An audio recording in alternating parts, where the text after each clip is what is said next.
the meeting with Atheists of Florida.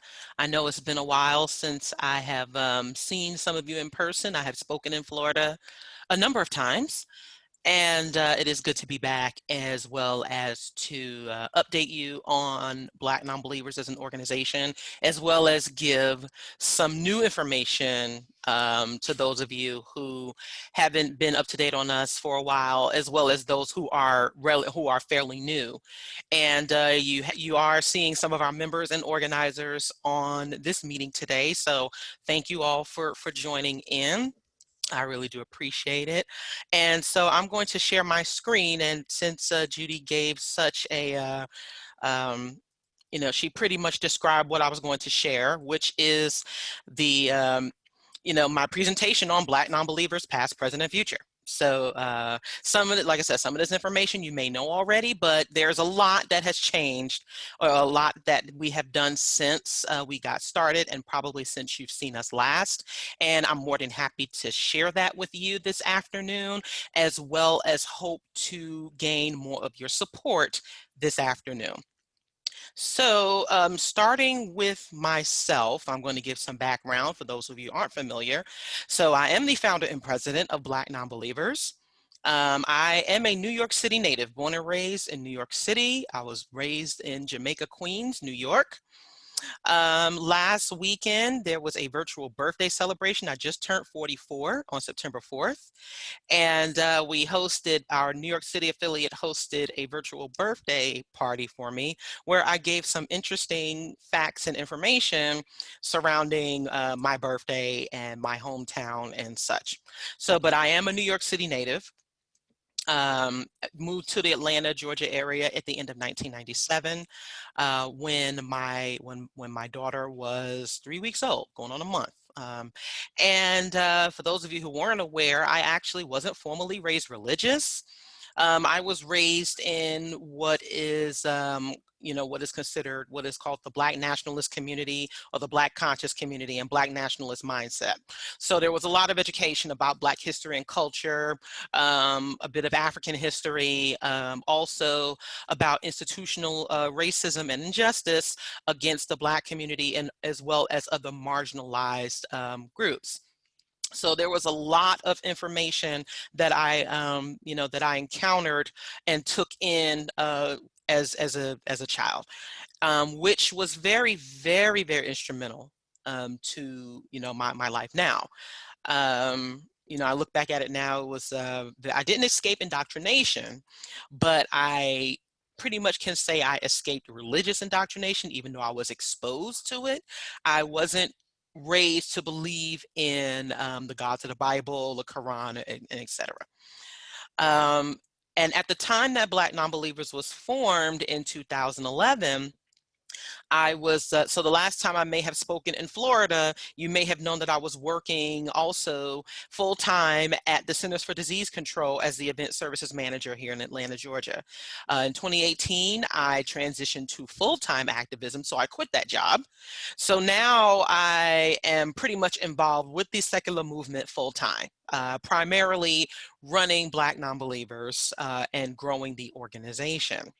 And if you can look, if you see down here to the right, I also support my activism through Patreon. If you aren't familiar, it is a subscription it is a subscription website that you can subscribe to for as little as $1 per month. You can get some inside information. I do a lot of writing.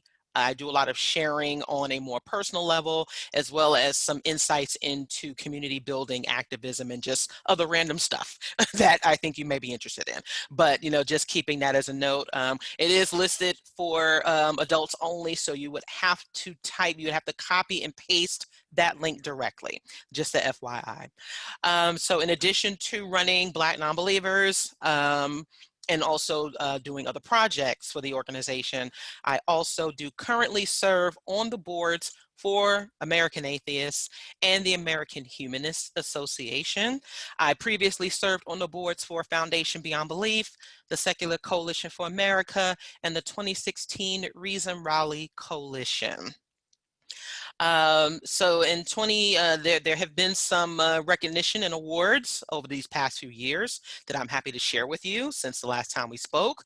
I was a recipient of the Secular Student Alliance's Backbone Award in 2019. I also received FFRF's Free Thought Heroine Award that's last year, the same year. I was the UU Humanist Association's Person of the Year in 2018. And I'm really excited to announce this upcoming award on Thursday. If you're subscribed to the American Humanist Association, you may have seen this announcement.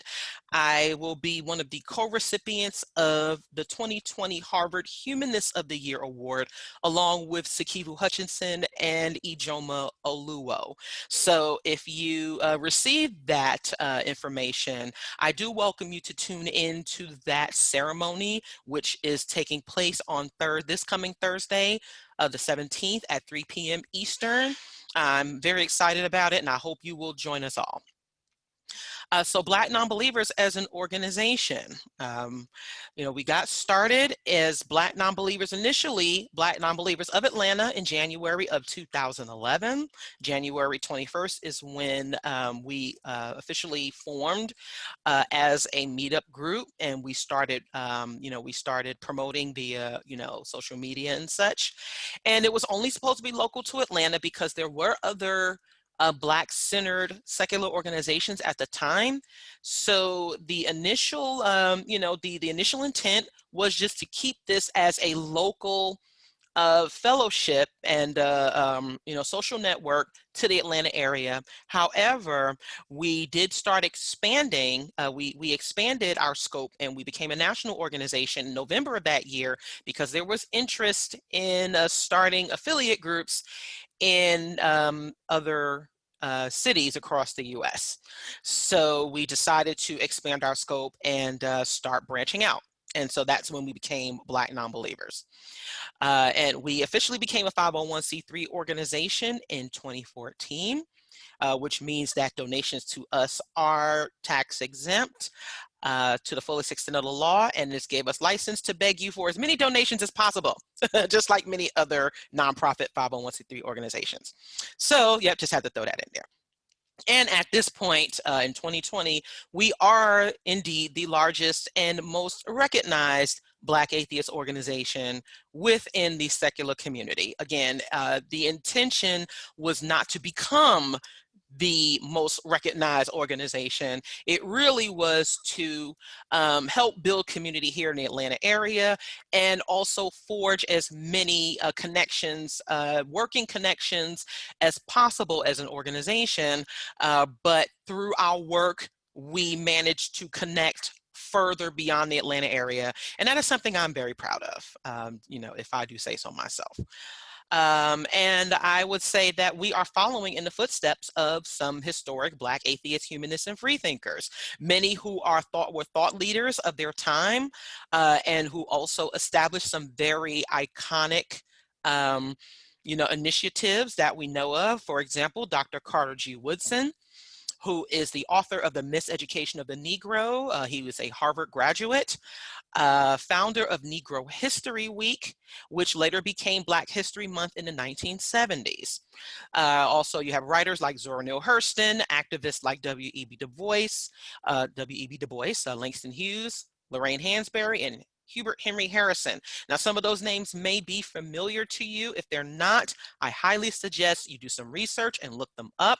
One of the things I was saying last week during my birthday party, and as I said before, that with my background as learning a lot about Black history and culture, there is a lot. I can honestly say that I was fortunate enough to have a parent that was that emphasized learning this history and this information that still isn't widely shared in schools, as far as elementary education, in some cases, college education, and it's still a bit lacking even within our own community. But This is what we bring to the table as an organization and as a demographic.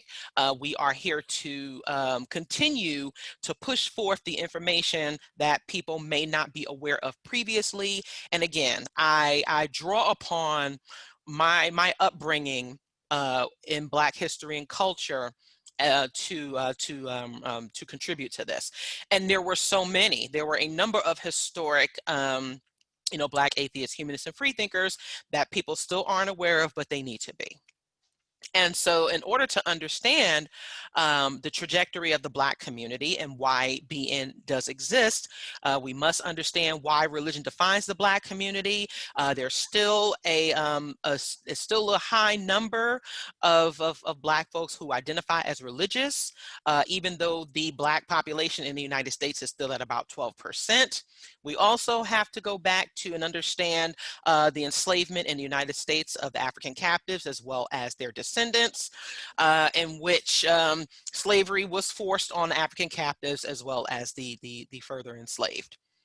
And also, because the Black church became a primary support system once slavery and Reconstruction ended, and institutionalized racism, i.e. Jim Crow, was enacted and enforced. So whereas a lot of legalities disfranchise and terrorize the Black community, the church became that support system. And there were also the enslaved and former enslaved were able to transition or formalize some of those churches in the way that they saw fit. So it just became a very, very powerful institution within the Black community over time.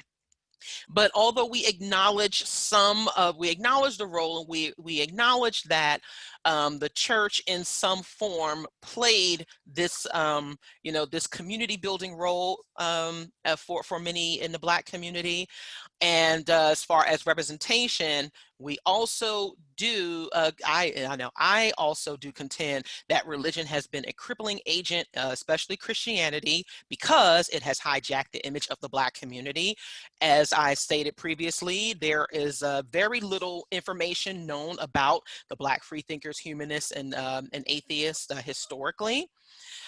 It does ignore how Blacks became predominantly Christian in the U.S. in the first place. It has severely diminished the role of the critical thinking process and reinforces dependence on a savior. And in addition to that, it not only reinforces dependence on a savior, it also reinforces this idea that we absolutely need saviors, that there are people who want to become saviors to just lead everyone to the promised land. And this is something that I have seen replicated within the secular community that is a problem.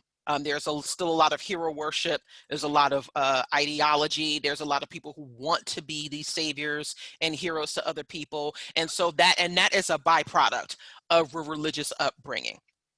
It does perpetuate sexism, homophobia, hypocrisy, all of that stuff that we see a lot of religious people do. Overlooks abusive actions that are committed by religious people and leaders. We think the Catholic Church, we think a lot of these religious leaders who stand on the pulpit preaching about morality, but then behind closed doors, they're doing something totally different, as well as harmful and potentially harmful to other people, especially their parishioners. And this has been no different within the Black community. As a matter of fact, it tends to be a bit worse because of adding on the aspects of institutionalized oppression and trying to find that identity. Sometimes in trying to find that, there are other things that are overlooked internally within the community that are still a problem.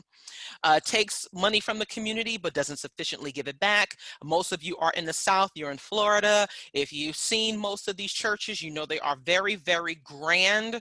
They're very grand structures, and many of the communities surrounding them are very poor.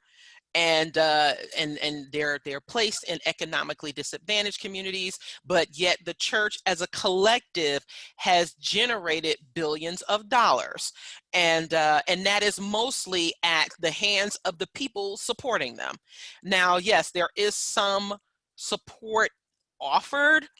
It isn't often very free, and I argue against that. I argue against that notion that um, the church is so instrumental to community building that people absolutely need it. Now, there are some who may feel that they do, but of course, we challenge this notion that it is absolutely needed. And of course, we also ask, at what cost to your conformity and even sometimes dignity and integrity? So, and then also it keeps people in fear and isolation and from seeking help and solutions that are needed.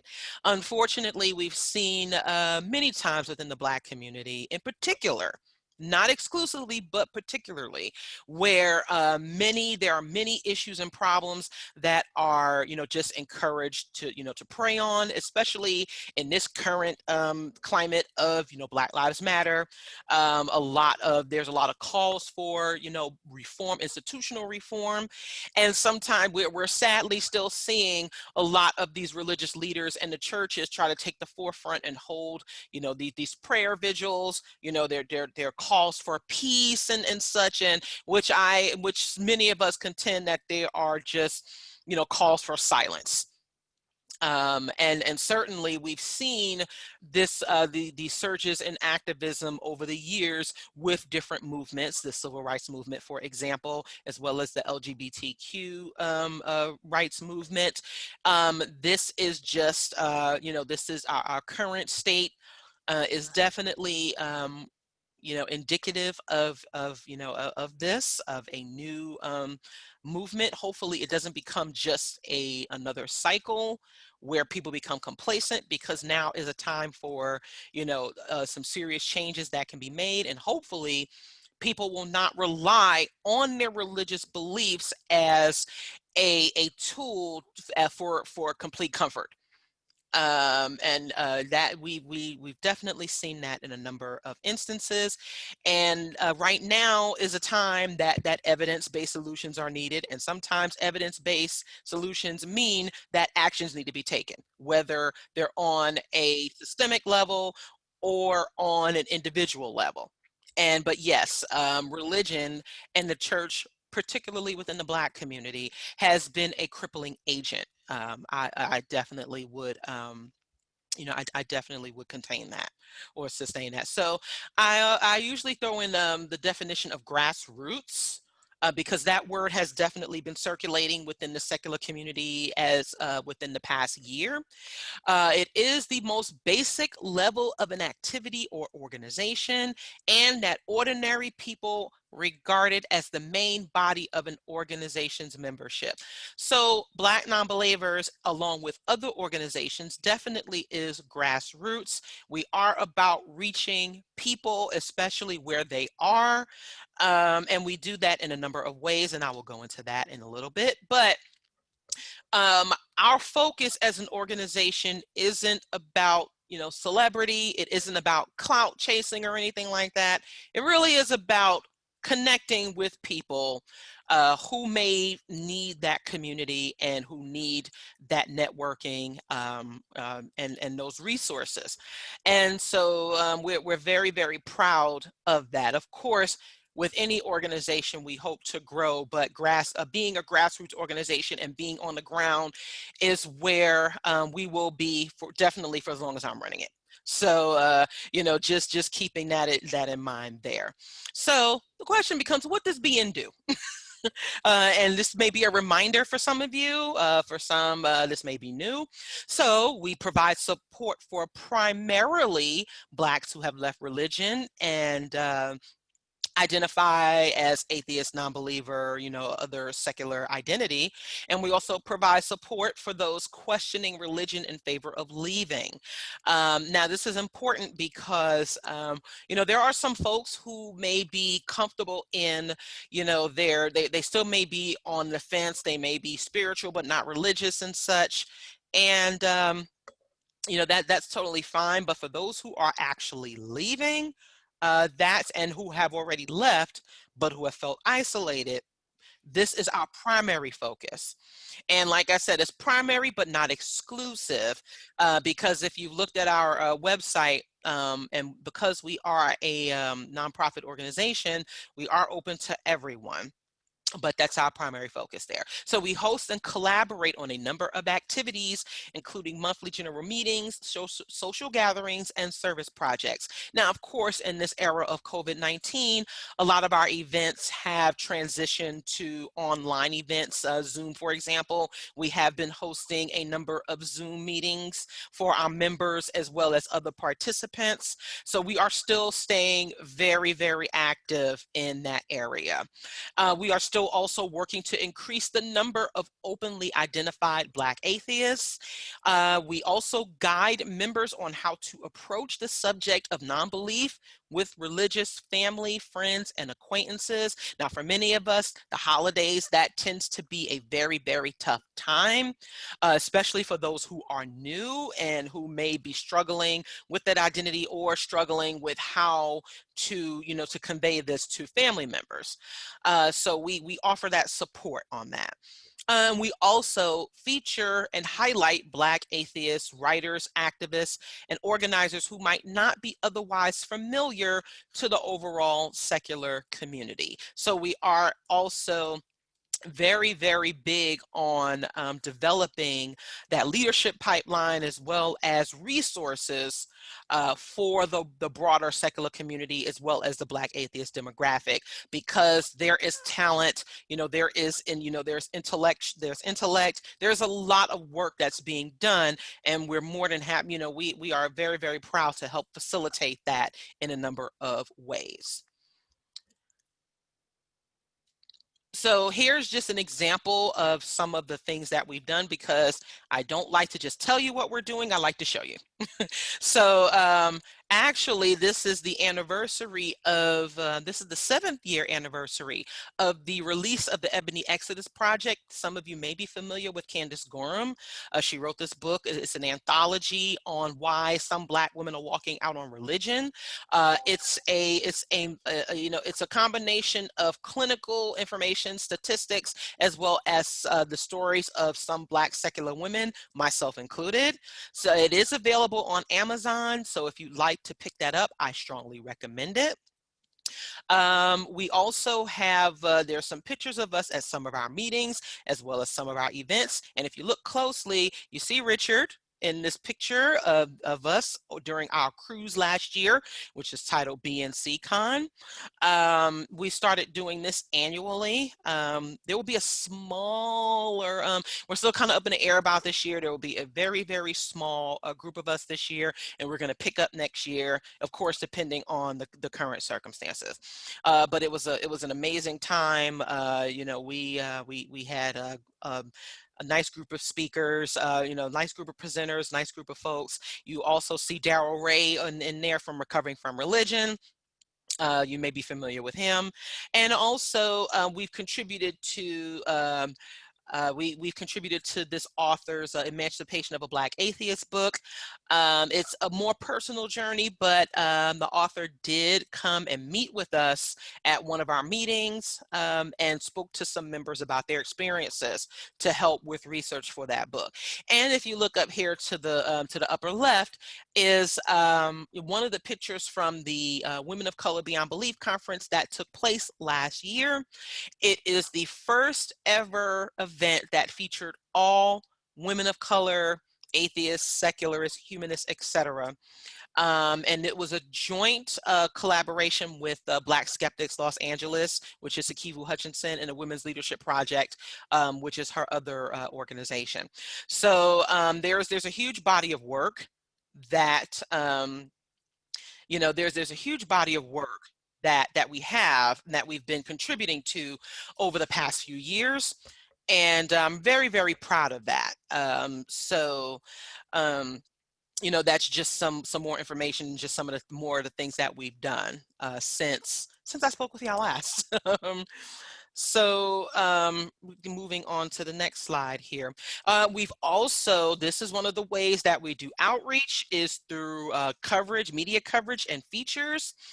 For those of you who are subscribed to the American Humanist Association, who are members and who subscribe to the Humanist magazine, you would have received your copy of the July-August 2018 issue, which featured the 5 fierce humanists on the cover, which is myself, Sikivu Hutchinson, Bria Crutchfield, Candace Gorham, and Liz Ross. And which in this particular issue and the article was the impetus for the Women of Color Beyond Belief conference. That was the starting point. At once that was featured, then we just moved forward into bringing an in-person event with more women of color. It's always fun to say I was in Playboy. It was the same summer, July-August issue of 2018. And interestingly enough, the author is a former pastor. He attended his first atheist convention ever, and it was a 2018 American Atheist Convention where Hugh Laurie was the keynote speaker. And one of the quotes from the article is the most encouraging moment of the American Atheist Convention weekend comes when I introduced myself to Mandisa Thomas, president and founder of Black NonBelievers, an organization dedicated to support and visibility for Black atheists. And so here are just more media features that we've had: CNN, CBS Sunday Morning, Jet Magazine, the Atlanta Journal-Constitution. The AJC is actually twice, and I'm going to go into why in just a moment.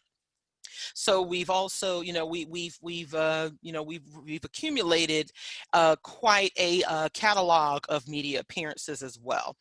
And these are just some of our partners. For those of you in affiliated organizations, you may be familiar with most of them. It's not an inclusive list. These are just a few organizations. Actually, the United Coalition of Reason actually no longer exists, but the other organizations here do.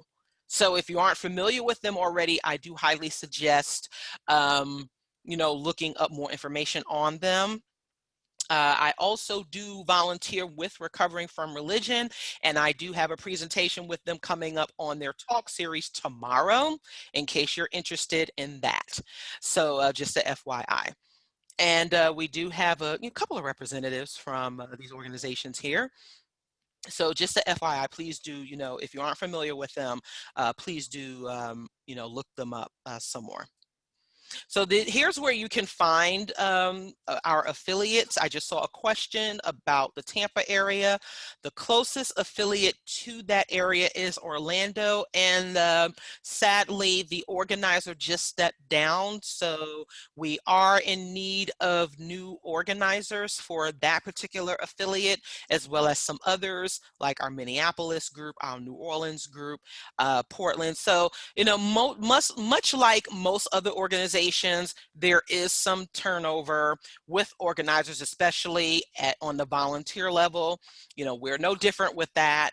But all of these affiliates listed here have active meetup groups. You can join them on our website. And if you are interested in organizing and helping to collaborate, please do let me know. We actually look for that.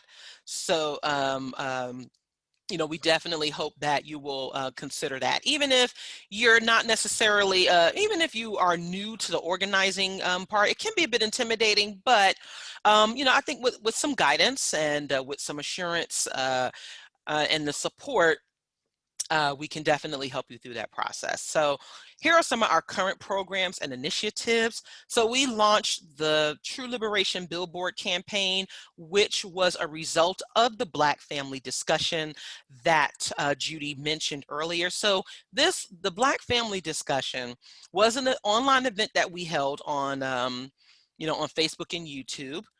It was a discussion about Christianity, white supremacy, and liberation for the Black community. And we featured it was an interfaith discussion. We had some scholars as well as activists and practitioners from different backgrounds. Some were a bit more religious, and of course, some represented, Sikivu Hutchinson was one of our panelists, Jeremiah Kamara was one of our panelists as well. So it was a discussion that is actually still available on our YouTube channel, which I will give that information very shortly. So following that discussion, we launched a billboard campaign, which was covered by the Atlanta Journal-Constitution back in August when we debuted it. And the slogan is just basically free yourself from religion and find true liberation. We initially wanted to say Christianity is white supremacy, but we knew that wouldn't we might have a fight on our hands with that. But and these billboards are actually still active in the Atlanta area. They are still up near the Piedmont Hospital area in Atlanta. And we are still actively seeking support to help keep those going. So just a FYI on that. So both images you see here are still up and running in the Atlanta area. So that is still an active billboard campaign. We also recently collaborated on the Zora Neale Hurston Scholarship with the Secular Student Alliance, which will benefit Black secular college students. The deadline to file was August 31st. I believe the scholarship is $1,000 or $1,500. And so the winner should be announced very soon. And also we also have our ongoing Being Changes Lives campaign, which are testimonies of our organization, from our members about our organization, as well as their journey with leaving religion. Now, you don't have to be pictured as some of our members are here. They can be submitted anonymously, but what we do is we turn these into like memes so that we can share them on our social media. And we actually would love to have some new submissions. If you'd like to have your face and your name featured, we would absolutely love it, because we have actually had members who said that our organization have saved their lives, not just changed their lives, but saved it. And so, after connecting with folks for a number of years and hearing the feedback, we decided to launch this campaign of testimonies. And you can read some of them on our website. Again, you can submit them, and they are for allies as well, people who are involved and support the organization as well. So they're open to everyone.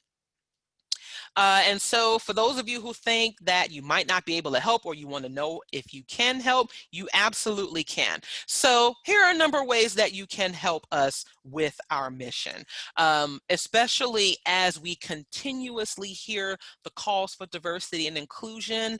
There are a number of people who want to know how can they better reach more people of color, and successfully. So here's how you can help. You can listen and learn from us. There are a number of things that we may explain to you about what you could improve upon with your engagement, with your communication. And it is always good to learn from our perspectives and the information that we provide.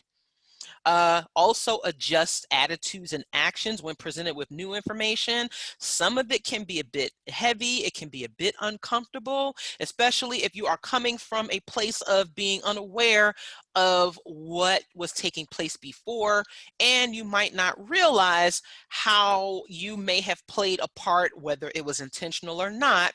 And this is, this could be for members or organizers, but when new information is presented to you, it's always good to adjust the attitudes and actions, and adjust accordingly. What do we say? There's always something to be learned. We pride ourselves on our educational skills as a community, right? So this is no different here.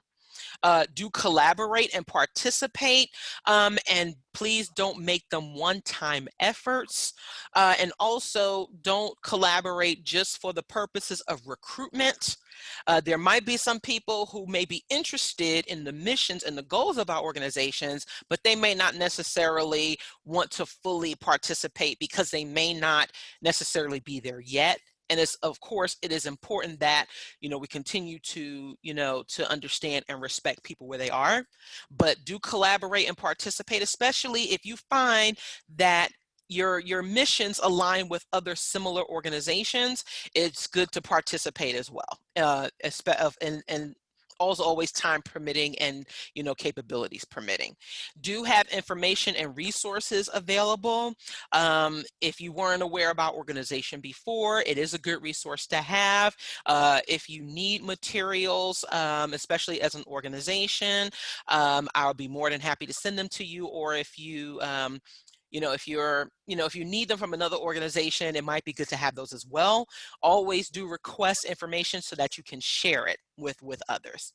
And of course, last but not least, do donate and support. So again, that's always a recurring theme. It's always important to financially support our organizations and also the initiatives that we're working on. And support doesn't always mean financial. It can be in the form of volunteering and also offering other resources that might be more cost effective to us and other organizations. So, there are plenty of ways that you can support and help that don't necessarily mean that you have to center yourself around the information. So just keeping that in mind there. So in closing, I would like to read this quote from one of our members, and who is now a very dear friend of mine, as well as he's also a recurring monthly supporter of the organization. He says, before seeing that a video of you on YouTube, I really thought I was the only Black person who didn't believe in God. I then logged onto Facebook and found your organization, Black NonBelievers. The joy and relief I felt seeing and meeting so many Black people who were skeptical or outright didn't believe. Thank you for being an inspiration and bringing visibility to the atheism and secularism, to atheism/secularism to the Black community. It is so needed. And here's the hashtag for our campaign, as well as a hashtag for what we do, which is Being Changes Lives.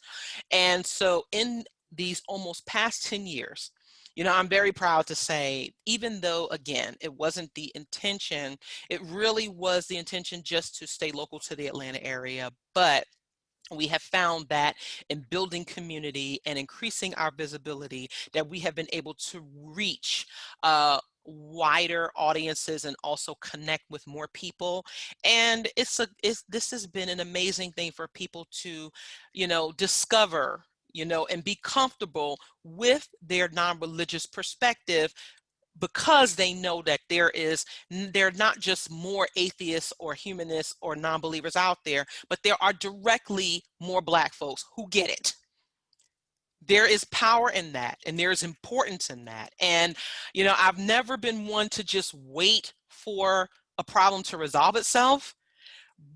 So, it was important that we were able to do it, and we did it in a way that we knew was effective. So, there are a number of people, especially in this time of, and there are a number of, there's statistics that are appearing that there are more younger folks, more millennials, more, Gen Z people, individuals who are leaving traditional religion behind. They are starting to wake up.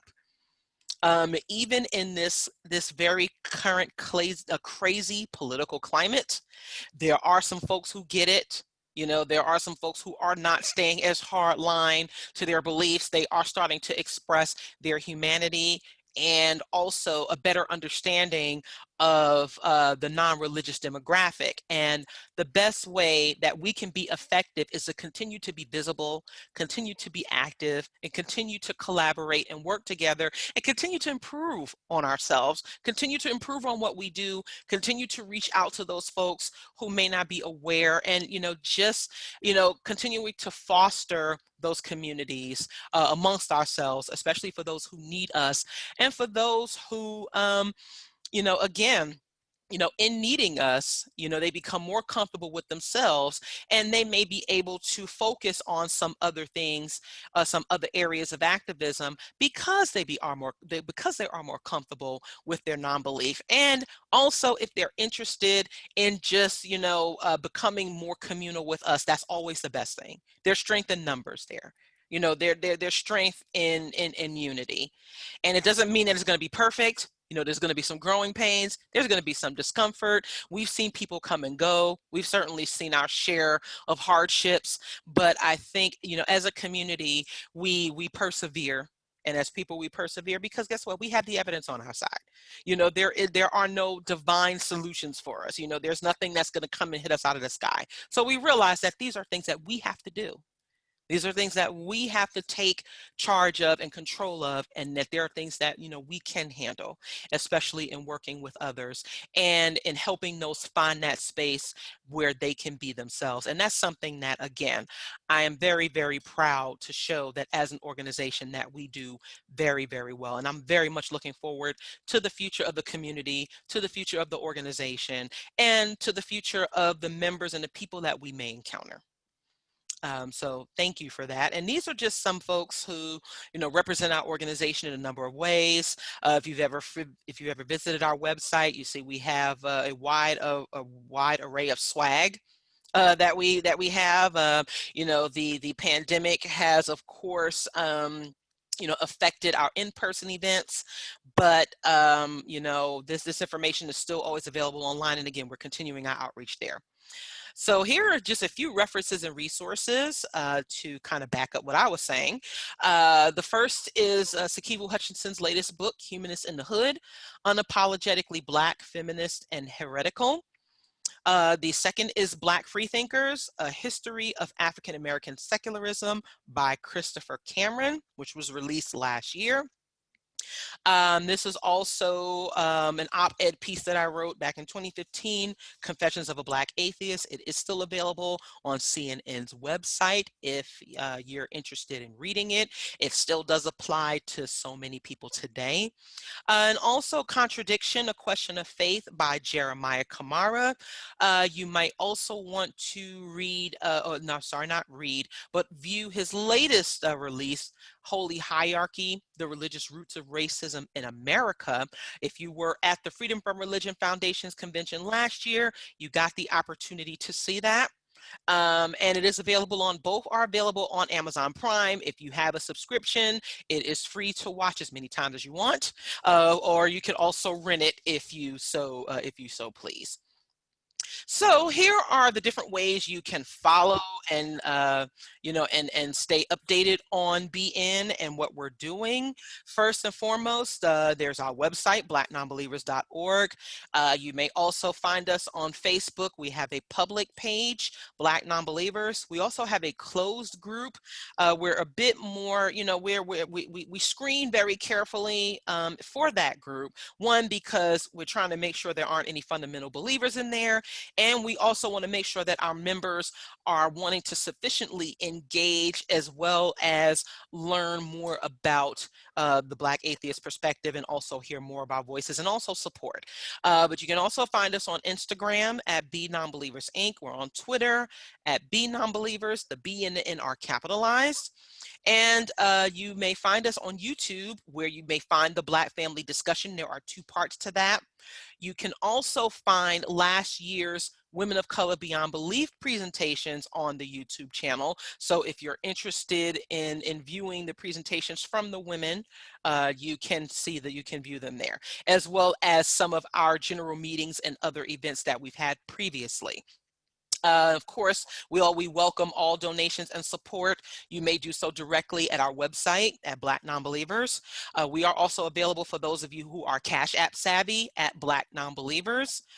You may also designate a portion of your Amazon purchases to us through Amazon Smile. We also have a workplace giving. We also accept workplace giving program contributions. The only notable exception to that right now is the combined federal campaign, because there's a hefty fee for that. We haven't gone through that application process as of yet.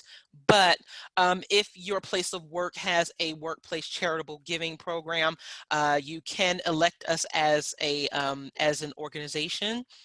If you need our tax ID number, it is available on our website on the Donate tab. And for the most part, that's pretty much all you would need for most of those, for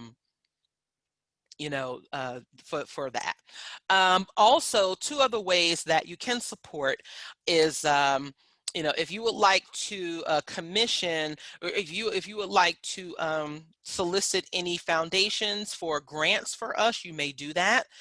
We've had a few people and supporters do that as well.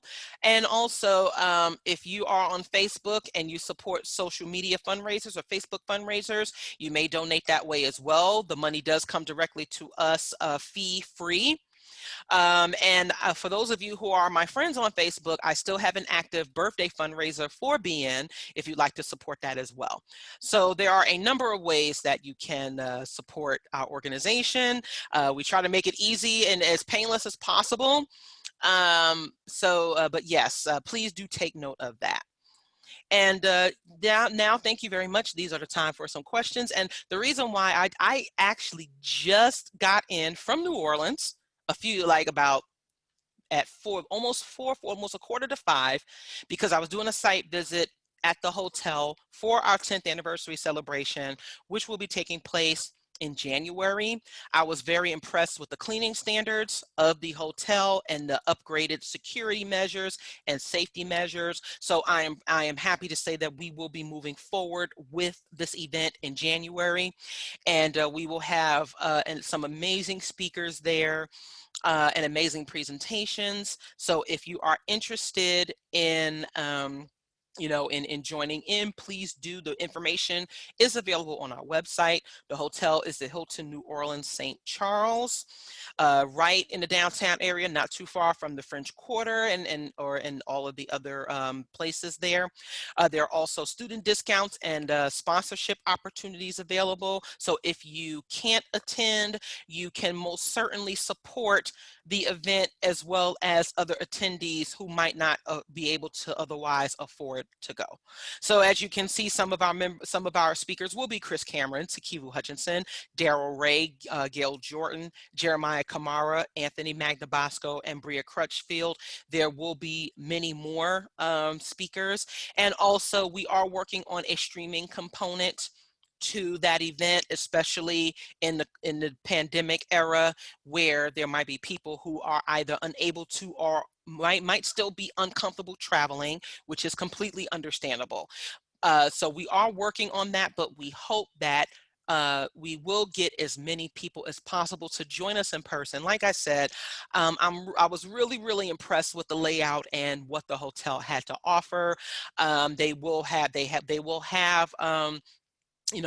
safety stations in each room, which does include gloves, masks, and wipes, as well as hand sanitizer. So, and it's very upgraded, very safe. And so I highly encourage, especially if you're feeling like you've been going stir crazy and you have some cabin fever, and you want to get out and you want to attend events again, because that is a huge part of our community that I know many of us miss. Many of us miss the in-person gatherings. Of course, we want to make sure that we're being as safe as possible, and that's something that we will be doing, especially at this event. So if you are interested in traveling to New Orleans in January, I highly recommend you do so. Also, we have postponed the Women of Color Beyond Belief Conference. We have rescheduled it to 2021. It will take place in Chicago again at the end of September from the 24th through the 26th. We have our all-inclusive admission rates. We still have student rates, childcare. We also have payment plans available, because just like life happens and you still may want to attend an event, we understand that. And so we are more than happy to accommodate that for folks. And of course, there are sponsorship opportunities available for that event as well. You may visit the direct website, WOC Beyond Belief, as well as Black NonBelievers for more information on that. So, I'm very excited about, what we have coming up. I'm anxious to see how the rest of this year is going to play out. I know it has been crazy for many of us. Many of us have had to make some serious adjustments. But again, as people who follow, the evidence and the information, I am confident that we have the heads up on being safe and being more aware, and we'll continue. We'll just continue to push forward, and in this year and in the years to come. So thank you very much, and I think we have time for questions. Thank you, Mandisa. It's a pleasure to have you speak as always. And I really appreciate your participating in our group and want to continue to work with you on how we can be an ally to the organization. Awesome. Because I think it's extremely important for us to all work together. And I apologize for not having my picture on, but I'm getting warnings about low bandwidth, so I'm having to try to conserve some. And I forgot what I was going to ask. Does anyone have any questions? If you would just please raise your hand. See, James Young has his hand up already. So, Mr. Young. Well, I wanted to say that that was one of the best presentations that I have seen. Awesome. I'm glad. Thank you. I was extraordinarily impressed with that. And I'm extraordinarily impressed with all of the activism that you are engaged in.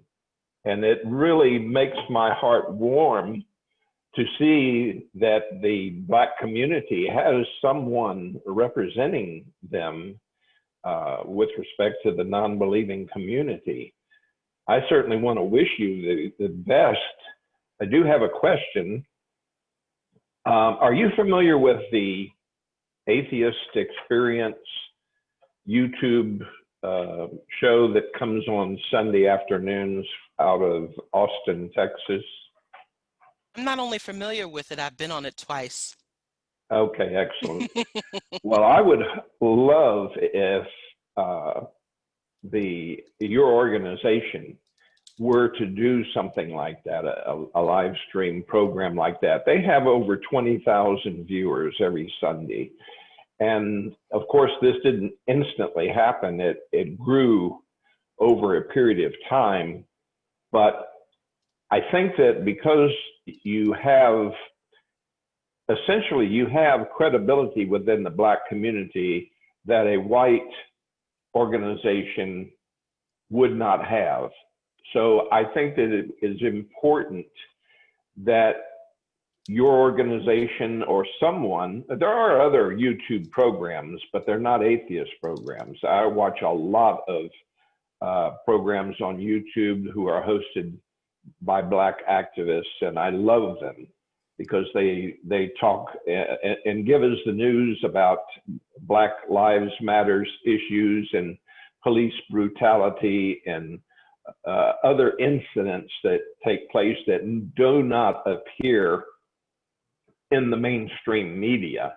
And so I'm a big fan of a lot of those. I've subscribed to many of them, but I like your organization a lot, and I'm very seriously thinking about going to your website and making a donation. Well, I certainly hope you do. And it is through donations that we would be able to start a program like that. I mean, it certainly isn't the first suggestion that we've had of that type.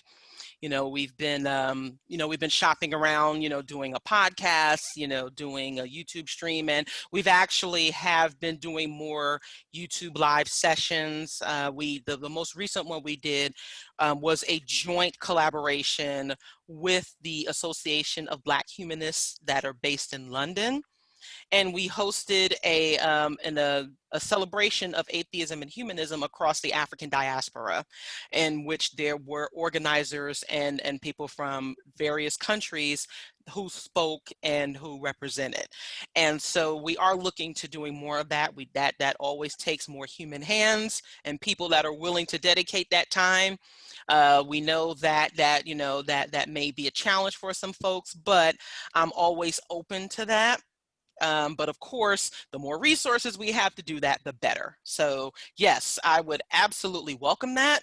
And the more people who would be willing to contribute, donate, and actually volunteer and actually do that, that would be best. So, that is something that is not out of the question for me. So thank you for that. And well, I thank you so very, very much for coming and talking to us, because we as an organization, as a group of atheists, are very concerned about the fact that we find it difficult to find members of the Black community who are atheists. And we would like to network with them and work with them. So thank you again. I can't thank you enough for being here today. And Oh, thank I'll you. let it go at that. I'll let Thank somebody you, else. James. Yeah, thank you. Does Glad you anyone? enjoyed it. Thank you. Glad you enjoyed the presentation. Yes, it's always excellent. You're such an excellent speaker. And for those who don't know, we are currently working with Jeremiah Kamara to come and make a presentation to us, because I was a history major, and there was a lot in that holy hierarchy that I didn't learn in history class. So I think he's an excellent, he makes an excellent presentation. The movie was wonderful. Mr. Norsworthy, you have your hand up? I do. Hi, Mandisa. Good to see you. Good to see you too, Bill. My question is about what you were discussing earlier about the training that you were able to do and helping partner or supporter groups to understand where we are making mistakes. Where are we missing the opportunity to make the connection, and so that the collaboration is between equals and perceived that way? And I'd be interested to know what can we do to avoid that, Well, whatever it is. so there is a lot of, there's a lot of checking of privilege and, maybe some internal biases that some people may have. And that may be an uncomfortable thing to do. I know there were recently some folks who were rallying against Robin DiAngelo's book, White Privilege. um, but I do think that for some who might be interested in, in really challenging that, it might be a good book to pick up. Also, there's another book called How to Be Anti-Racist by Ibrahim Kendi. So there are a number of, anti-racist, materials that folks may want to actually start, just starting with the literature first and the research first. But for me, as a practitioner, and someone who comes from a hospitality and customer service background, it really does take for people to just think about their people skills, because unfortunately in our community, in the secular community, we pride ourselves on how smart we are and intellectual we are, but sometimes our people engagement is absolutely horrible. And so sometimes it may take just asking questions and also knowing how to read the room. There may be times where you just may have to, participate in certain in activities and events, and listening and learning from the people there, and taking it back, because I guarantee you there may be something that you may not have thought of before, especially as it pertains to people of color, and the Black community, some of the issues that we face and how we handle that, because we are still trying to dismantle institutional oppression and institutional factors, which does mean that there's going to be a lot of people who are going to have to check some of, a privilege that they may not have realized that they had. And it's not saying that they've had these total advantages, but there's going to be some folks that, you have to be willing to have some uncomfortable conversations and be willing to listen to some uncomfortable conversations and not take them personal. And also thinking that, well, it may not be that person talking directly to you, but if you can see that, like even as a white person, you see other white folks, doing some things that are absolutely reprehensible, it's going to be up to y'all to check those folks on that too. Especially as, we are, especially as we are looking to change this current administration. As we're in an election year, it's a very important one on all levels. And so there's going to be, again, a lot of uncomfortable conversations and maybe some uncomfortable reflections that people may need to have. And so in doing that, it may take learning more about what the Black community goes through, what the Black atheist demographic goes through, some of our experiences in dealing with, especially other white people and other Black believers. So it's a lot to take in. there's a lot to take in, but it isn't impossible. And as long as you are active minded and progressive minded, I'm confident that, that improvements can be made. Thank you. Thank you, Bill. Tony, you have your hand up. There is a person, Summer Knowles. I believe her hand's been up, if it's a lady, for quite some Yes, time. I think so. Oh, it's not showing up on my list. I apologize. Okay, do you want her to go first? It doesn't matter to Yes, me. that'll be fine. Summer, if you want to. I'll go first. I think that must have been a mistake. I was clapping at Oh, something that was said. Okay. That's why your hand didn't show on my list. Okay. Okay. Well, thank you, Ms. Thomas, for coming to our meetings. It's a pleasure to see some different people among us. It always shocks me that I look around and there's only white people. I'm Brazilian, and the blacks in Brazil are so much different, more different than the blacks in the United States. It took me many years in a book that I read to understand why the big difference. Now, this book that you suggest here, How to Be Anti-Racist, would that book help me how to address an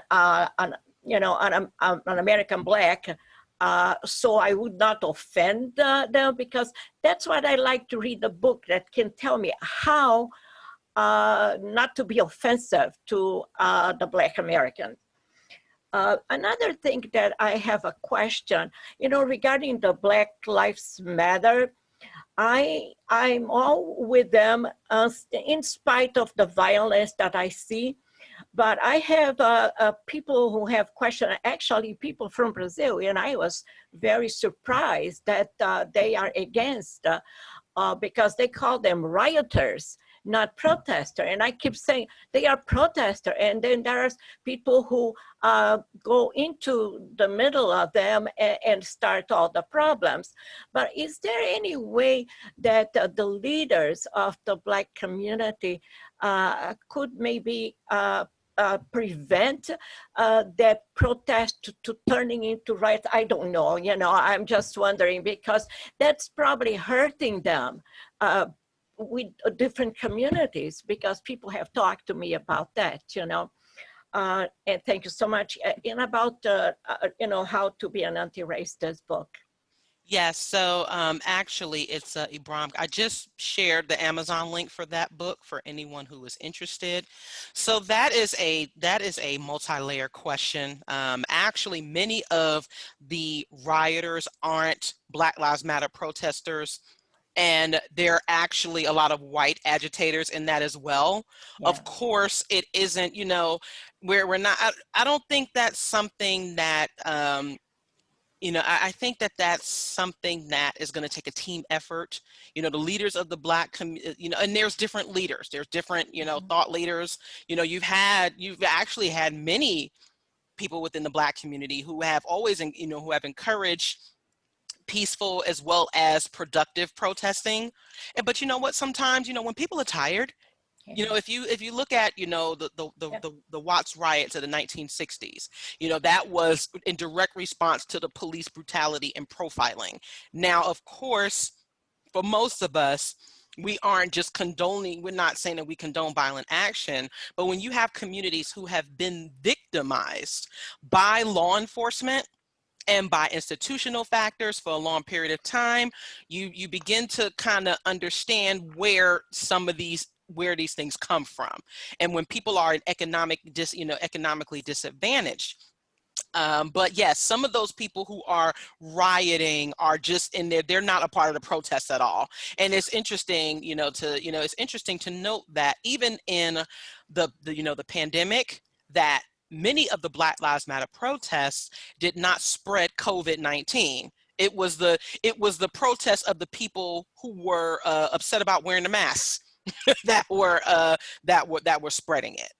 But I do still think that is also a part of, that is sort of a sense of anti-Blackness in itself, just in general, that, like those the Black Lives Matter people are just, those who are trying to insinuate that the protests are just leading to violence. It's very misinformed, and it is for people to, it's the responsibility of people to make sure that they are not just looking at the news, that they are doing more research beyond that. And also looking at the activists and the leaders who are, and people, there are a lot of people in Black Lives Matter, our Charlotte affiliate organizer included, who provide bail support for those protesters who have been jailed. They also volunteer with, helping provide supplies to protesters, as well as other people who may need them. So there's a lot of things going on the back end. And there's a lot of different leadership that is taking place that I encourage everyone to, to take a look at and also support. So, of course, every movement is going to have its bad apples. There's going to be people who are only in it for themselves. But I would say the majority of the people who are, involved in Black Lives Matter initiatives, don't represent that. And again, they vary from city to city, state to state, and country to country. Most of them have been very peaceful. There are a lot of activists now who are getting more involved in local governments. They are encouraging people to vote. They are encouraging people to make sure that they do exercise their rights. So, I don't like to, the Black community has never been monolithic or homogenous. And I think it's always going to be it's going to take working efforts between those who represent leadership and those who organize, as well as the people, in order to work, to work on those. Thank you. Thank you. Thanks, Tony. And I think part of the problem is that the media is not adequately covering the protests. They focus on violence and don't focus on the peaceful demonstrators. And people lose perspective because killing someone is much more violent than burning a building, in my opinion. But that's fine. Eileen, you had your hand up. Did you want to ask a question? Yeah, well, I just want to say thank you for Mandisa for being here. But I guess my problem is with education, with people that have this viewpoint of atheists, that we are sort of Satan worshipers. I find that in my local community, most of them are Baptist followers, but they think that because you're not a believer that you believe in Satan. So I've had this discussion a lot with my neighbors, and what the thing is, my whole idea is that as an atheist, I have to just sort of be more human than I would normally have to be. No, I shouldn't have to be this nice to people, but I'm sort of like, it's the only way that I can represent what I believe, which is that we are all humans. And unfortunately, a lot of the BLM thing that's going on is being misconstrued by mostly white people, because they think it's like the Black Panther movement or disrespectful crap. And, anyway, you're from Jamaica, I'm from Rockaway Beach. So I used to take the bus through Far Rockaway to get to Jamaica, Parsons Boulevard.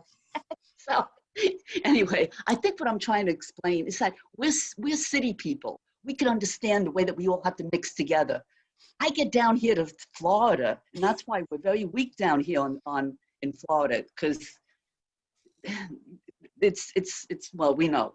So I don't know what the answer is as far as making people a little bit more comfortable with atheists, because we're so divided. And I think the one thing on the south side of St. Pete is the idea that they are more community-minded with their Baptist religion, with the churches. And I can understand that. So, and as far as opening up to atheists that are out there, I like the idea that you're anonymous, because I think that is even a worse problem for a Black person to be an atheist, or besides being gay, and because it's a very tight community in relationships. Anyway. Yeah, so I thought I heard a New York accent there. So that was good. Awesome. I love connecting with everyone, but especially fellow New Yorkers. So I would say, as far as once I became comfortable with my atheism, I just kind of adopted it. I don't give a damn what you think attitude, you know, at times, because it shouldn't be up to us to try to convince them that we're good people. Okay. You know, if our actions don't show that they're good enough, then that's a shame on them. You know, that is a testament to their lack of open-mindedness. And there are some people who might be scared, but you don't have to place that burden on yourself. And I can understand that if you're in a smaller town or if you're in an area where now so many of us are kind of used to being isolated and secluded, and I kind of like that as well. I've never felt like I needed to be around like a whole bunch of people all the time. Even in building community, there are times I like to be by myself. But yeah, I think that in trying to convince believers that we aren't, you know, devil worshipers, or which is ridiculous, because, you know, if we don't believe in a God, we don't believe in a devil, right? So but I think I explain that. I explain that. Sometimes I have fun with it. You know, sometimes, you know, we hold up vampire fangs. Hey, I'm going to eat you, you know, but, but of course we're not going to do that, right? Because it's a ridiculous notion. Right. But I think it's going to be up to those people to see how you are and also take in the information, and they can do with it as they will. Hopefully, you know, they'll be able to, be able to take it in and be more open-minded. But I would not want to, I would not mentally and emotionally exhaust myself trying to convince them that we're good people, you know, because we have just too much, you know, we have so much to worry about there. I had a hard enough time teaching these Lutherans I was dealing with that a Catholic's not a bad person. Right. Yeah, exactly. Right. You know, there's all of these divisions within their own religion. So it's like, yeah, let them fight that out. But it always shocks me when I see it, though, because it's like you say, I open up to everybody and I accept them for whatever it is. I could feel that from certain people. It's like, ooh, you're not that, you know, anyway. Yes. Thank and you then so also, much for being here, you know. No problem. And then to answer your other question, I mean, we do advocate for open identification and secular identity, but we do support those who are still anonymous, because we do understand that there are people's livelihoods and relationships that are at stake. And so we do help support those who are still in the closet, and that we hope that those who are still, because some of our members, like many other organizations and communities, they're still actively working within their church communities. There are still some folks who are, I know some of you may be familiar with the Clergy Project, in which there are atheist ministers who are still actively working in their churches. So we do try to support, hopefully we would get to the point where we could support those who are, you know, sufficiently needing to find other, financial means, but, until that time, we do what we can, and we definitely provide, especially that moral support for those who are in the closet. And when that time is right for them to disclose, then hopefully they'll be comfortable enough, because they know they have that support in us. In the meetings, because before they didn't have this at all. Right. Yeah, I got you. And there's power in knowing that there's support. You're more likely to speak out when you know that you have backup. And that's definitely important there. That's why I liked joining this group, because it's like, hey, I can't talk to most of my friends or relatives about it. But anyway, thank you so much. And Thank you. Somebody else. Thank you. Jim Peterson, you had your hand up, and then Gary, and then Scorpion. I can see all of you, so. You're muted, Jim. Now can you hear me? Yes. All right. Well, Mandisa, I greatly enjoyed your presentation, and I think that one of the reasons for your success, besides your dedication and your willingness to put so many hours into it, and I don't know how you sleep actually, but nevertheless, you are a rock of stability and confidence in a sea of uncertainty and doubt, and we live in really multi-layers of crises in so many ways at the same time. So it's really hard for people to get a grip on things. But you do provide a grip, and I like to think that we all, to some extent, offer a worldview that does enable people to have a more certain perspective on things as they're happening. So I just wanted to say how much I appreciated that, and I hope you continue. And Thank that everybody you. else takes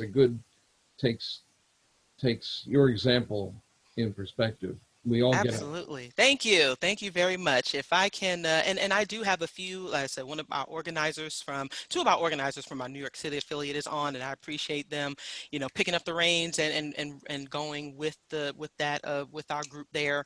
I can only hope that, people would put in at least a quarter of the work that other organizers like myself do.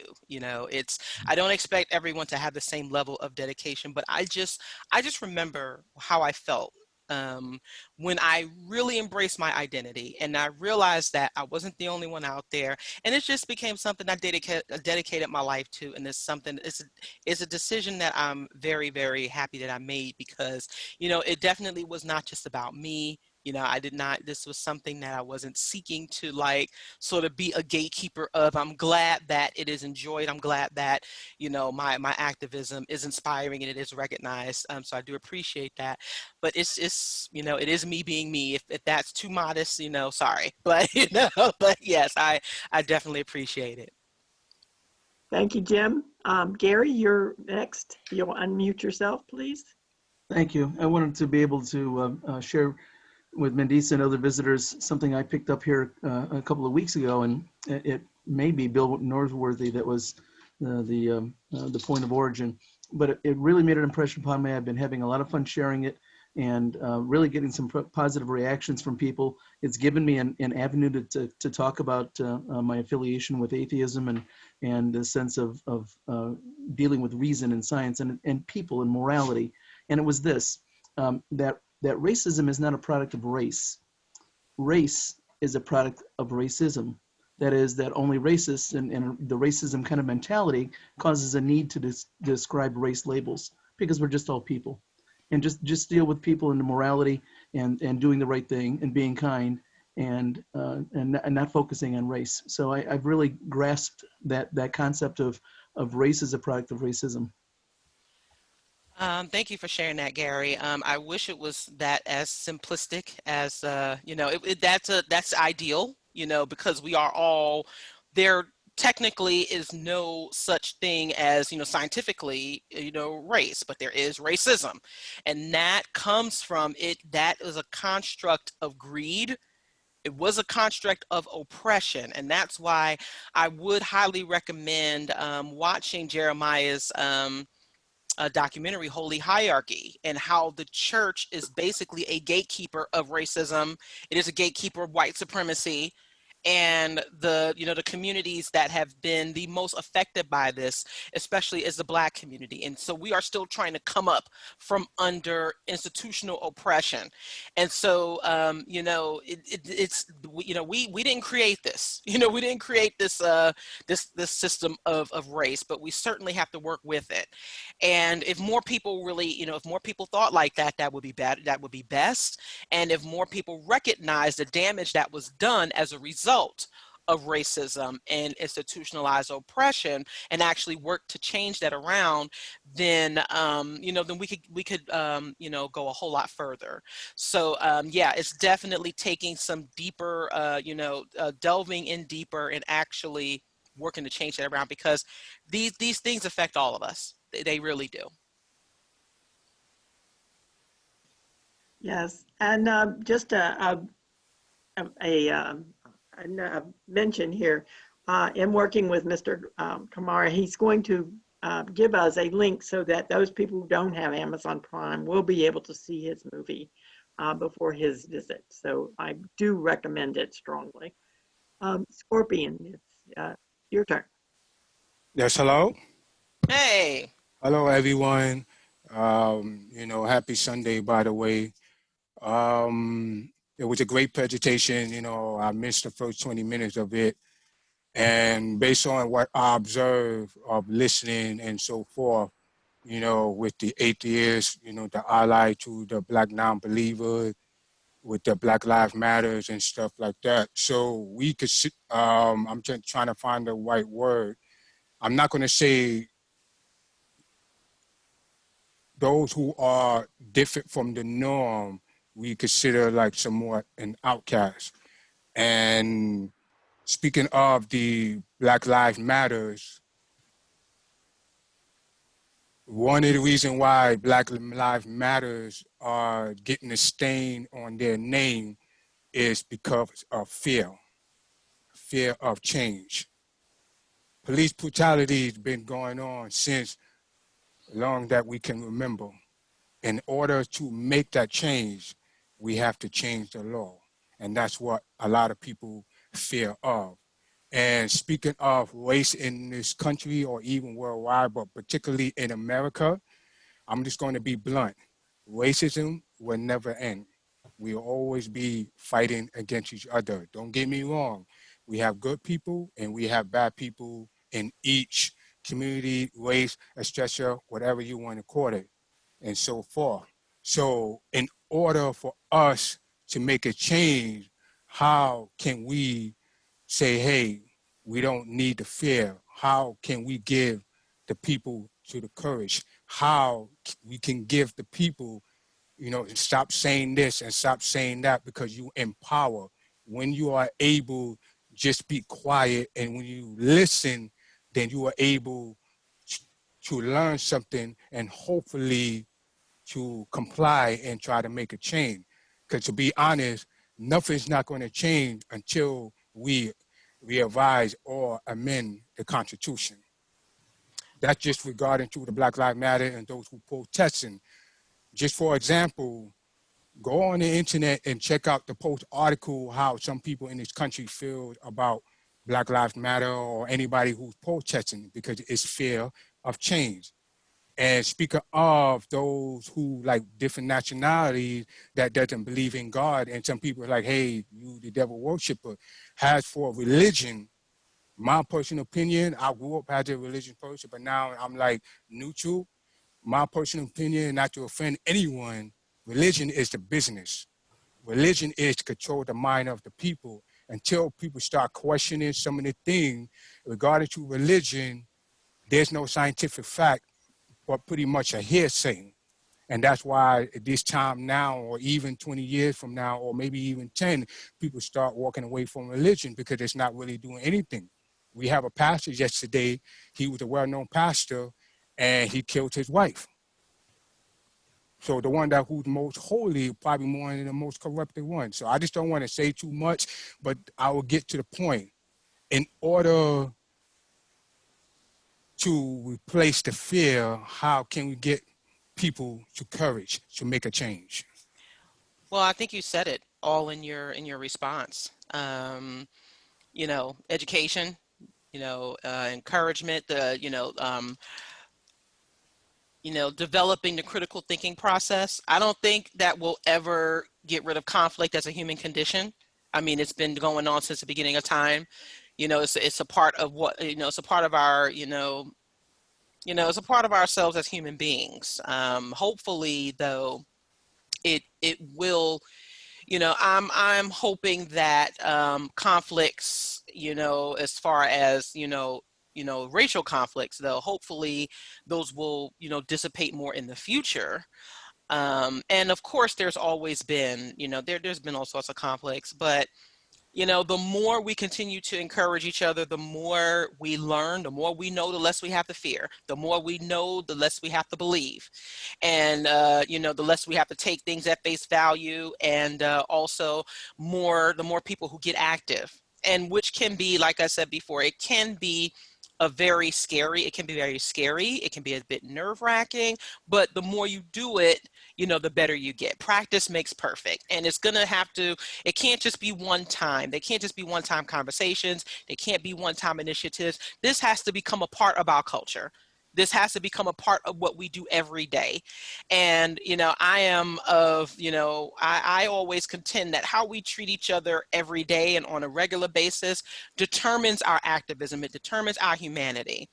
And so, that's what we're gonna, it's not gonna be some grandiose change. Change over time is actually boring. Many of us want that exciting change. We like to see, the activism and such up front, which is important. But most of that change is tedious. It can be tiring. It can be boring, but you can't give up. And so that's where systemically it takes place, when you don't think it's happening or when you're not looking. So that's what we need to keep in mind as well, is continuing to listen, continuing to educate, continuing to work together is really what's going to make these what's really going to help make these changes here. Thank you, Mandisa. Is there Well, anyone else who has a question? And thank you, Scorpion, for your question and comments. James, you have another, Jim Young? Yes, I'd just like to comment on our present situation. One of the things that I find extremely disturbing is about 40% of the voting population wants to support politicians who are racist, bigot. And about 80% of the Christian community. Oh, did we lose James? Muted. He muted himself. Think you're muted. Okay, about 40% of the Christian community supports the Republican Party, which is racist. Even they can deny it all they want, but every policy they push, it has racist overtones in it, especially the agenda to disenfranchise the Black community and, well, any community of color or any community that is different. My feeling is that because of the fact that so much of this support for the Republican Party comes from the Christian community, the root of the problem lies in the Christian community. These people are morally and ethically bankrupt. They have no idea what it means to have ethics. And I say this because from my point of view, this is my opinion, the most important ethic we can live by is that we should not subject people who are different to malevolent treatment that we ourselves would not like to be subjected to. And to have so many Christians, literally millions of them across the United States, who are willing to subject people who are different only because they are different to malevolent treatment. To me, that says everything one needs to know about Christianity. It's morally and ethically bankrupt. And we should be very vocal about that. We should be challenging the religious community as atheists, because not every atheist has more ethics, obviously, because atheism is not a philosophy, but many of us are humanists, and we take ethics very seriously. And we should be pointing out and challenging the religious community on the basis of ethics, because that's their Achilles heel. They don't have ethics. And if you ask them about morality and ethics, other than saying, oh, well, you have to read the Bible or you read the 10 Commandments, they don't really have an answer. I think we definitely want to be careful generalizing all Christians, even though, we definitely do not like the doctrine. It's definitely not a peaceful doctrine. And for those who, say that, well, those who are like the Westboro Christians and the Trump supporters, for those who will say that those are fake Christians, well, they're not. I think it's important that there are a lot of religious people who have never actually, I don't think they've ever thought. There's such a privilege that many religious people have, that they have just never thought about what would be in their best interests. And there are many people who are, voting for you know, a certain candidate based on, like you said, that system of just doing things blindly or doing it because this is what we've done for years. And for some people, it's scary. It can be scary to go against that. It can be scary to actually stand up. I mean, I have seen quite a few of, you know, believers who are for church and state separation, that they don't think that beliefs belong in the public sphere. They don't believe that, you know, they should, that public policy should be influenced by religion. It is going to take more of them to speak up and become more aware and educated. And I do think that, you know, us being visible does may allow for questions. It may allow for dialogue, and it may plant those seeds, you know, in those folks. So I think, you know, that's a very, very, you know, that will take some time. How much time? I don't know. But I know in Florida, I know where y'all are. It's very heavy. I know I'm in a county that is still very heavily red. Even though there are, you know, it is becoming a bit more blue, but it is still quite red. And it's just like, oh my gosh. But yes, the more we speak up about it, definitely, because especially for those, you know, for those Christians who may say, well, yeah, we have a God of love or what have you, but then many of them have not read that entire Bible. And so they may not know. And so that is also institutional, you know, that fear and not looking into it. So there's a lot to unpack there. You know, I do agree with that. And I do agree that the more outspoken we are, the more changes and the more progressions we can make. Well, I don't want anybody to get the idea that I think that all Christians are racist. Oh yeah, no, but a lot of them are, and they may not even realize it though. But yes, but those Christians who can support politicians who they know are racist. To me, yes. if you can do that, then you're in with them. Right, and they need to get up the courage to stand up against those politicians. They really, really do. And we need to call them out. Mm-hmm. Yes. This idea of, oh, let's be nice. Let's not challenge them and call them racist. Oh, tact is everything. Call them what the hell they are. Yeah, tact doesn't mean you have to be nice. You know, being direct doesn't mean you always have to be. You know, there are some people who, when you are tactful about it, they may feel, you know, attacked by it. But you know, just presenting the information isn't necessarily, you know. But yes, I do agree. Tact is everything, and being direct. Thank you, Tim. We need to move on because it's, I'm sure Mandisa would like to get some rest. And we have 2 more questions, and then we will close it down, and Mandisa can go take a nap. Bill Norsworthy, you're next. Okay. The subject that I would like to bring up, I would love to have about an hour to discuss, but I'll try to shorten it substantially. And that is a new book came out, a wonderful new book a couple of weeks ago called Caste, C-A-S-T-E, by Isabel Wilkerson.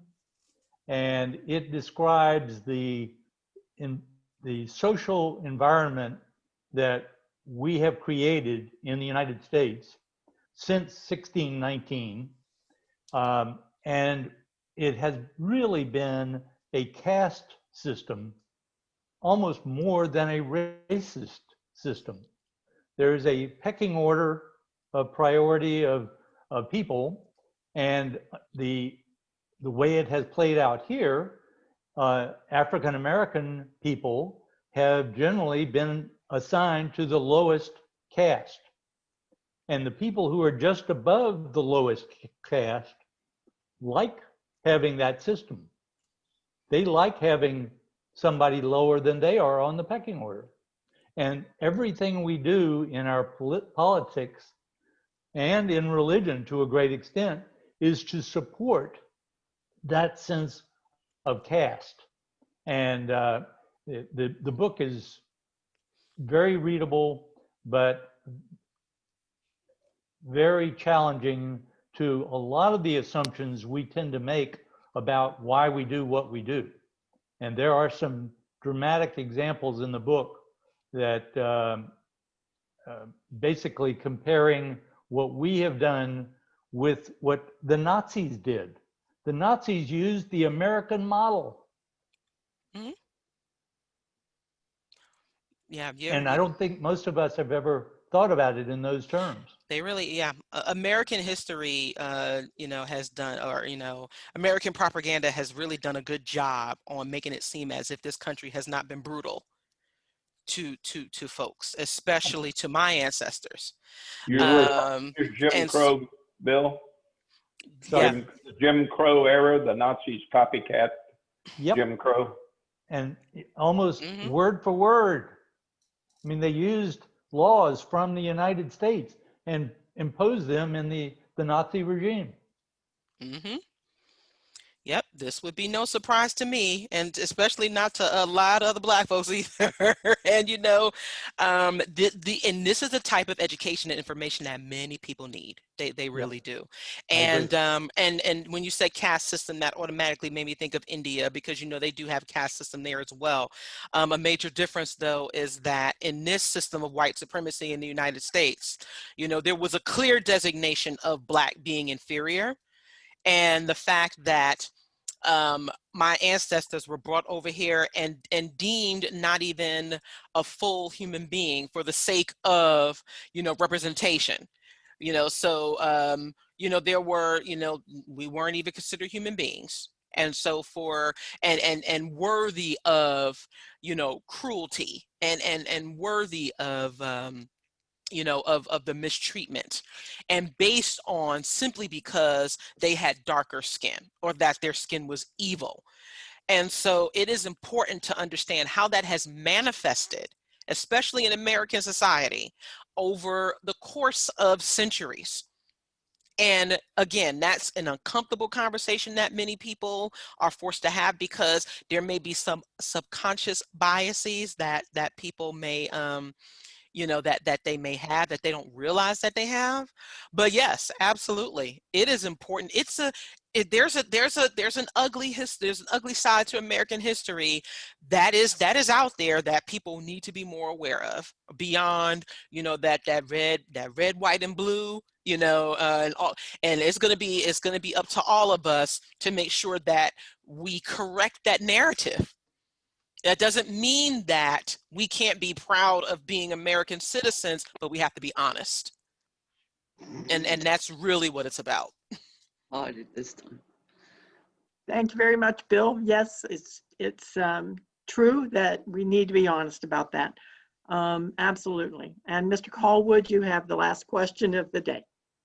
Yes, just getting back to uh, um, people who don't think of themselves as racist but still vote for racist candidates. I have seen a meme going around addressed to Christians, and it's got a picture of a very cute baby. You know where this is going. It gets back to the beginnings of the religious takeover of the Republican Party. They decided that abortion was going to be what would unify everything. It's a strategy that's worked.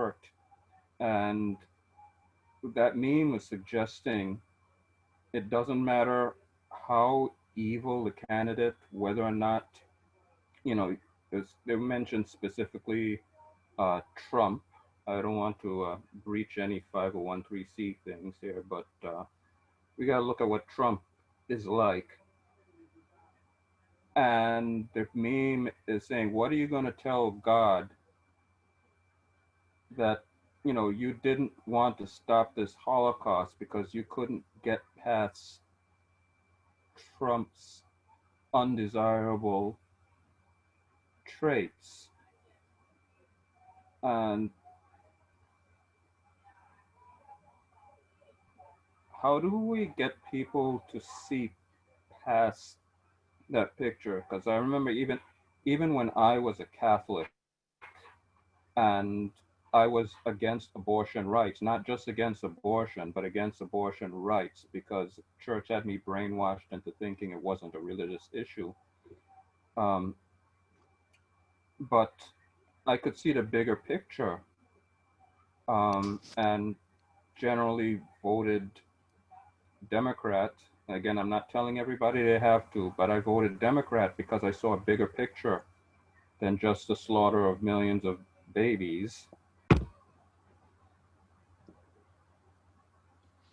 That is a really good question. It is going to take more people to, again, really exercise those critical thinking skills, even if it wasn't something that was, even if they weren't raised to do so, even if they were raised fundamentally religious, because it does, um, it does spill over into every area of our lives, how we vote, how we see different areas of the world. And so, but I think it's, and one thing about religion that I've always, that I that never sat well with me, was this idea that you could not rely on yourself, that it was always something beyond you, that you were nothing without this God, that you could not tap into your inner strength and use your brain, to see things for yourself. And that therefore you absolutely had to either kind of go along with what your religious leader said or what your entire community said. Going against the grain, is almost like a death sentence. So, encouraging people, to, again, be more, if they have an inclination that something is wrong, especially if it denies other human beings their rights, then they're probably correct. And and getting the strength to move past those who may be predominantly overwhelmingly present in your area, that may have a different opinion on that, or may have a different stance. So it takes a lot to be strong. And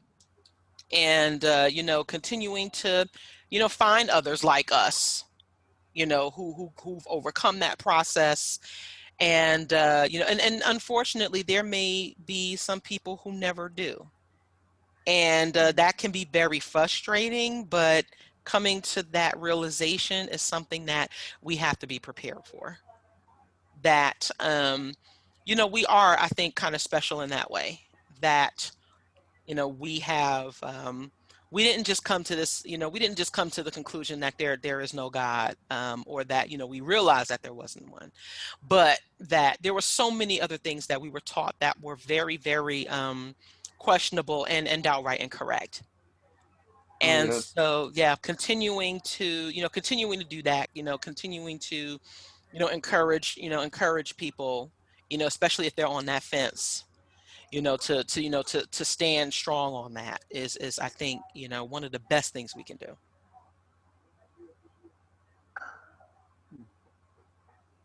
Yeah.